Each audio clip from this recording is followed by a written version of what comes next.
Yamaha menguasai Mandalika dengan 3 dari keempat pembalapnya masuk ke Q2. Dan juga Honda yang habis podium mampu memasukkan 2 pembalap pabrikan mereka juga di jajaran Q2. Dan malahan Ducati yang cuma tim Gresini yang bisa masuk. Dan ada kabar yang menghebohkan nih Sob. Quartararo dalam wawancaranya dia memberikan sinyal terbuka untuk tim-tim satelit. Seperti layaknya jalan yang diambil Marc Marquez untuk kembali juara. Gimana nih? Dan juga ternyata kemarin Pecco pakai GP24. Wow, emang boleh? Nah, seperti apa lengkapnya, kita bahas.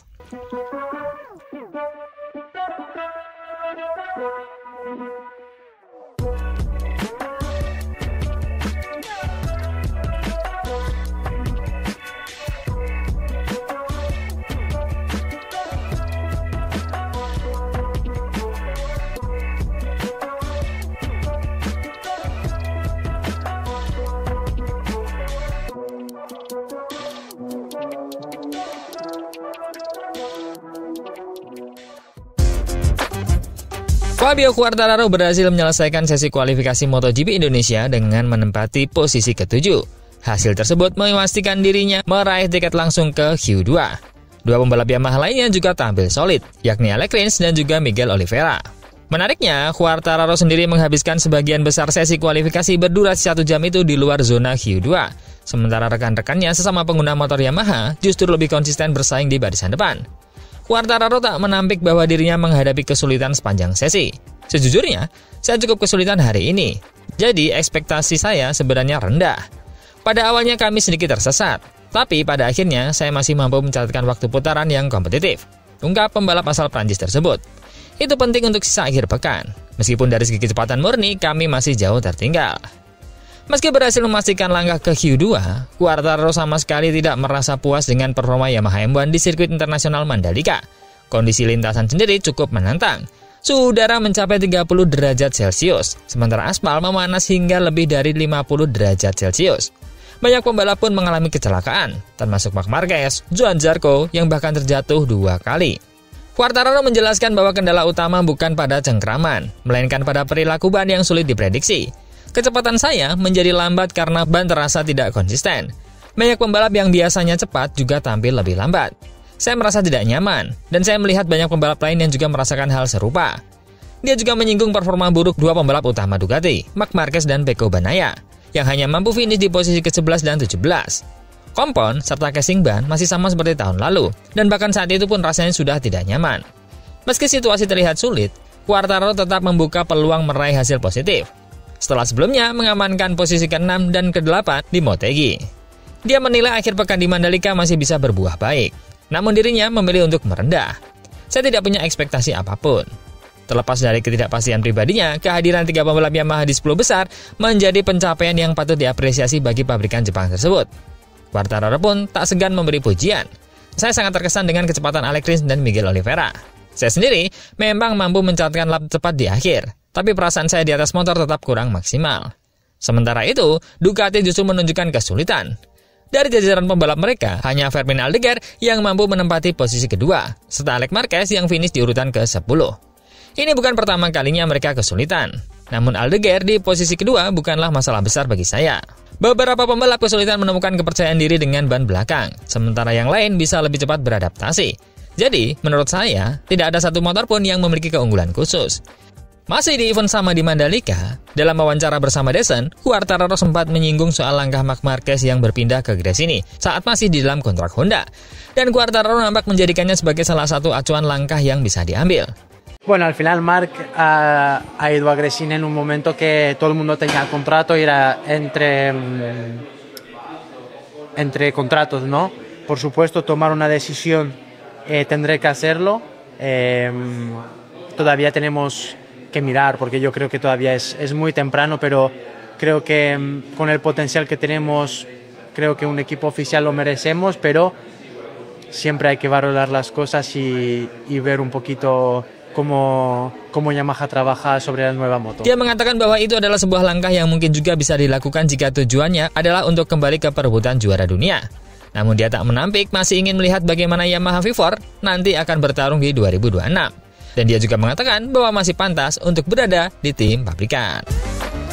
Wah, apakah ini kode untuk tim satelit yang kompetitif bisa mengontraknya?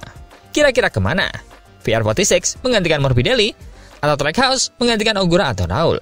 Kalau KTM, mungkin dengan kesulitannya, sepertinya Quartararo tidak mencari tipikal mesin RC16. Tapi, siapa tahu dia juga punya visi sendiri. Atau mungkin LCR. Berita kedua, ada tim VR46 yang bocorkan bahwa ternyata kemarin Pecco memakai GP24 di Misano. Lah, kok boleh? Direktur tim VR46 Alessio Sallucci mengonfirmasi bahwa salah satu motor GP24 milik Morbidelli sempat diserahkan kepada Pecco Bagnaia untuk menjalani tes penting di Misano. Sepanjang musim, Bagnaia diketahui kesulitan dengan kestabilan bagian depan motornya. Namun situasi itu tiba-tiba berubah saat tes Misano, di mana dia mencatatkan kecepatan 0,7 detik lebih cepat dibandingkan performanya pada akhir pekan Grand Prix San Marino yang dianggap berbencana. Perubahan tersebut terbukti saat dia tampil dominan di Jepang, dengan memenangi kedua balapan di posisi terdepan, sebuah penampilan terbaiknya musim ini. Bagnaia sendiri mengaku hanya menggunakan beberapa komponen lama. Namun spekulasi segera bermunculan bahwa terobosannya datang dari peralihan efektif ke GP24, yang tahun ini dilengkapi mesin GP25. Meski peraturan homologasi MotoGP melarangnya mengganti spesifikasi mesin, GP25 disebut memiliki karakter yang sangat mirip dengan GP24, hanya dengan sedikit perubahan pada aspek ketahanan. Selama sesi free practice 1 di Mandalika, reporter pit lane Dorna, Jack Appleyard, menanyakan langsung kepada Sallucci mengenai sejauh mana tim VR46 membantu Bagnaia dalam tes Misano. Ya, kami mencoba.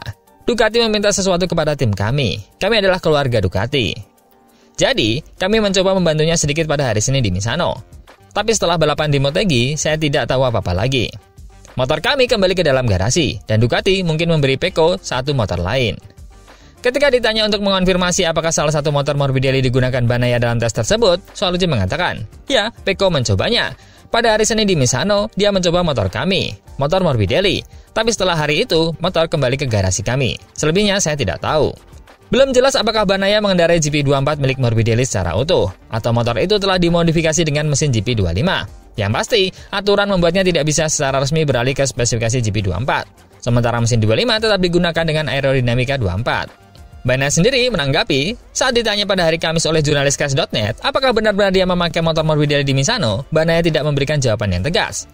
Masalahnya adalah tes di Misano kami memutuskan untuk mencoba hal-hal berbeda, yang sebelumnya pernah memberi saya lebih banyak rasa percaya diri dan performa. Jadi saya tidak membenarkan pernyataan itu. Tapi saya bisa mengonfirmasi bahwa feeling saya yang rasakan di Misano berasal dari beberapa hal yang pernah kami gunakan sebelumnya. Ketiadaan penyangkalan langsung justru dianggap sebagai pembenaran. Terlebih setelah pernyataan Sallucci pada Jumat pagi kembali memperkuat rumor tersebut. Menariknya, Sallucci sendiri tampak terkejut saat kutipannya soal Bagnaia ditampilkan di layar ketika free practice 1 berlangsung. Sesi yang berakhir dengan Bagnaia posisi 17 dan Morbidelli di urutan ke-12. Sebelumnya, setelah mengakhiri paceklik podium, dalam 10 balapan dengan kemenangan ganda di Motegi, Bagnaia mengaku mengalami perasaan campur aduk. Saya sangat senang tapi juga sangat marah, karena mungkin saya bisa melakukan perubahan ini lebih awal, setelah 1 atau 2 Grand Prix. Jelas juara 2 kali itu. Apa jangan-jangan balapan di Motegi pakai motor Morbi?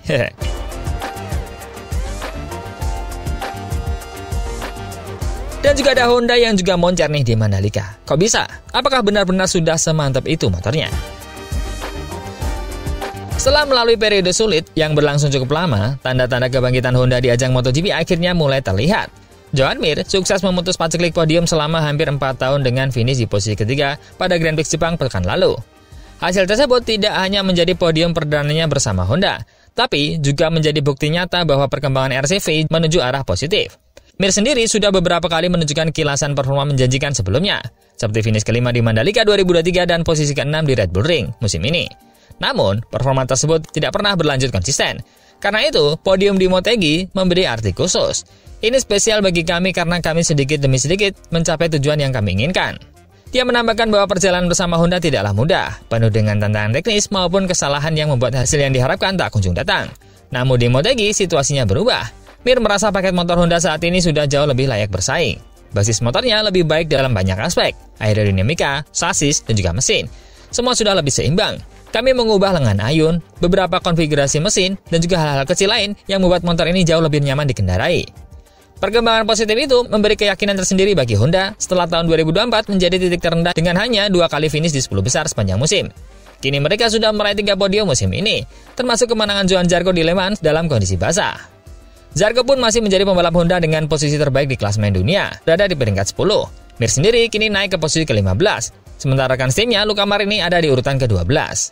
Marini, yang gagal finish di Jepang karena masalah kopling yang ngempos, menyambut optimisme baru dari hasil yang diraih Honda. Seperti yang ditunjukkan Joan Mir di Motegi, motornya memang sudah lebih baik. Saya juga merasakannya di beberapa balapan sebelumnya. Sekarang dalam kondisi tertentu, kami bisa memperjuangkan podium. Bagi Marini, Mandalika menjadi ujian penting. Trek Indonesia memiliki karakteristik yang sangat berbeda dengan Motegi, mulai dari casing ban belakang, suhu lintasan, dan tata letak sirkuit. Ini sedikit tanda tanya, tapi setelah free practice 1, kami akan tahu lebih jelas. Semoga kami bisa menikmati akhir pekan ini dan meraih hasil bagus lainnya. Meski begitu, Marini menekankan bahwa kunci untuk mewujudkan target podium adalah kualifikasi. Dengan level kompetitif motor di grid yang semakin merata, posisi start menjadi sangat menentukan. Setiap motor bisa bertarung dengan kualifikasi yang bagus. Bahkan Quartararo bisa membuat balapan fantastis dari pole position meski paketnya kurang kompetitif.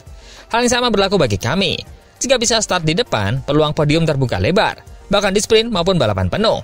Jika start dari posisi ke-12, akan sangat sulit karena sekarang menyalip jadi tantangan besar. Honda kini tampak jauh berbeda dibandingkan setahun lalu. Motor yang dulu terasa berat dan sulit dikendalikan, kini mulai menunjukkan daya saing nyata. Mir yang sempat terpuruk kembali punya alasan untuk percaya diri. Marini pun ikut menegaskan bahwa timnya telah menemukan arah pengembangan yang tepat. Dengan kombinasi podium Mir di Jepang, pengalaman Joan Zarco yang konsisten, serta semangat Marini yang mengejar mimbarnya pertama bersama Honda, kebangkitan pabrikan Jepang mulai terlihat nyata. Meski jalan masih panjang. Honda kini bisa kembali menatap sisa musim dengan optimisme, sesuatu yang sulit dibayangkan di tahun sebelumnya.